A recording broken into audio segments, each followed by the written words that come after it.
Hi guys, today I'm going to teach you how to make a senbazuru, which is 1,000 paper cranes stacked one on top of the other. Now that would take an inordinate amount of time, so I'm just going to teach you how to make one, and then I will show you how to stack them up to make your own. So this paper crane I just made, it uses a piece of paper about that large. You only need one piece of paper, but in order to demonstrate more adequately, I'm going to use a ginormous one. So first things first, I need you to fold your paper diagonally, both ways, horizontally, and then vertically. So the reason that paper cranes are so fun to make is because when you make a senbazuru, there is a Japanese legend that you get one wish. There is actually a book that has become pretty popular that tells a story about a little girl who got leukemia after the atomic bomb was dropped in Hiroshima, and her friends encouraged her to make a senbazuru. Sadly, when you get to the end of the story, spoiler, she only managed to make 644 before she died. And then her friends finished the rest of them, and she was buried with all 1,000, which I think is a beautiful story.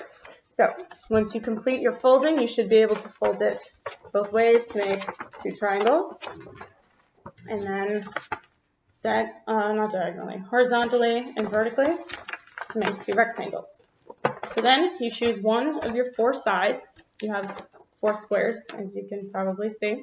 I'm going to choose this one just for demonstration purposes. You're going to fold it along your square strips. I'm struggling. And then flatten that, okay? So it looks like that, now it looks like that. And you're going to do the exact same thing on the opposite side, which is significantly easier once the first one is done. Flatten it, and now you have a perfect square, just like you started out with, but much smaller. So if you were to open up your square, it would look like that. On both sides, there are two folded innards, and then the top and the bottom. All right. So from here, you're going to work on the open side. That's just how I orient it to make it easier to remember. You're going to fold this corner in and this edge to the center, which has a little line that you can see, okay? So this edge goes to the center. Oops. There we go, just like that. You can see if it was open like that, then you fold that line to the center. And we're going to do the exact same thing for this side, and this side. Now remember, the open section should be on the bottom. The top is not able to open.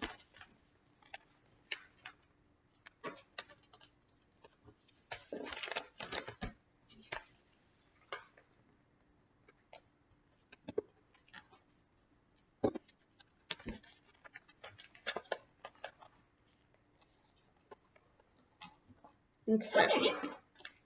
Once you have all of your sides folded in, it should look like a beautiful diamond or a wardrobe even, because it has like doors that open on either side. Yep. All right, so once you do that, we're going to take our beautiful little triangle up here and we're going to fold it over. Now the point of this is just to make a crease in the paper. We're not keeping it here. In fact, fold it right back up, turn around, and do the exact same thing to the other side.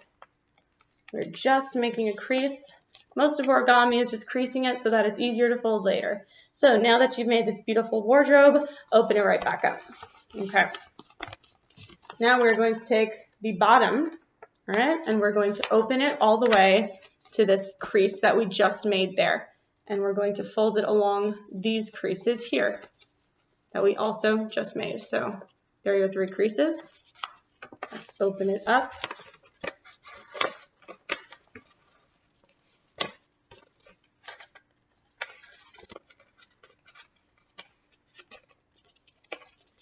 All right, so once you fold that, it should look like this. It's a little bit confusing, so I'm going to demonstrate what I did one more time. This is what we had, okay? You got your two sides. You opened your wardrobe, Okay, wardrobe open, lift from the bottom and fold it on those creases that we made. All right, now we're going to do the exact same thing to this side. Lift it up to this little fold here and fold that in just like that. All right, just going to flatten it a little bit to make it prettier. Okay, so once you've completed that, you should have a perfect triangle. Back it up so you can see better. All right, the only difference between the top and the bottom, this is our top, is this does not open, but the bottom kind of has legs. Like you could walk it along. All right, now just remember, keep the legs on the bottom. This is just for orientation purposes. So we're going to work with our legs. Choose one side. There are 4 pieces here. We've got one here, one there, 3, and 4. So choose the first one, and we are going to fold it inwards to that middle crease. Okay, so this outer line should go to the middle crease. Okay, and we're going to do this to all 4 sides. There is next. Now when you're done with this, what it should look like is almost the same as before, but our legs just got skinnier. This person has been doing a lot of exercising for their summer body, and they got very skinny. Okay. See? Skinny little legs, like a chicken. Okay, now that we did that, we're going to turn it sideways so that it's almost a flat view. If this were flatter, you would not be able to see it. Okay, so what you're going to do is you open that section so it looks kind of like that. All right, and you can do the exact same thing for the other side. So opening it like that, and now it looks kind of like it's got ears. So now what you do is you take this bottom section, the part that was our legs, and I'll show you again. These are our skinny legs. We're opening it. The section that was our legs, we're now going to fold up all the way as much as you possibly can, all the way to the top. Now we're going to do the same thing on this side. Fold the legs as far up as you possibly can to the top. Now this, probably chose a poor paper because of all the stripes, so I'm going to turn it around a little so you can see. This is what it should look like. And now we're going to take these corners and fold them in and do the exact same thing to this side. We're going to fold these in. So what it looks like now is this, and it's hiding 2 little legs. If I pull this down, you can see our 2 legs right there. All right, so these little legs are actually going to be our head and our tail. So take your head, doesn't matter which one you choose, they're both identical, and pull it out. Okay, you may need to manhandle the bottom a tiny bit. Do the exact same thing with your tail, pull it out. And now we're going to choose a side for the head. I'm going to choose this side. Open it, fold it down, and close it one again. Okay? That's your head, your tail. And we're going to fold the wings down. One on both sides. And there is your paper origami. So from there, you made 2.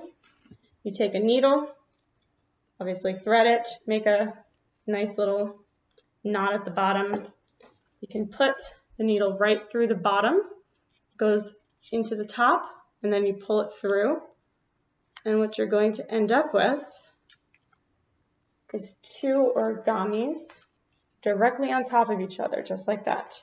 So if you were to make enough of these, usually it's about 40 per string, and then you put them all together. It actually looks quite beautiful, and then you get a free wish come true. Hope you learned something. Have a great night.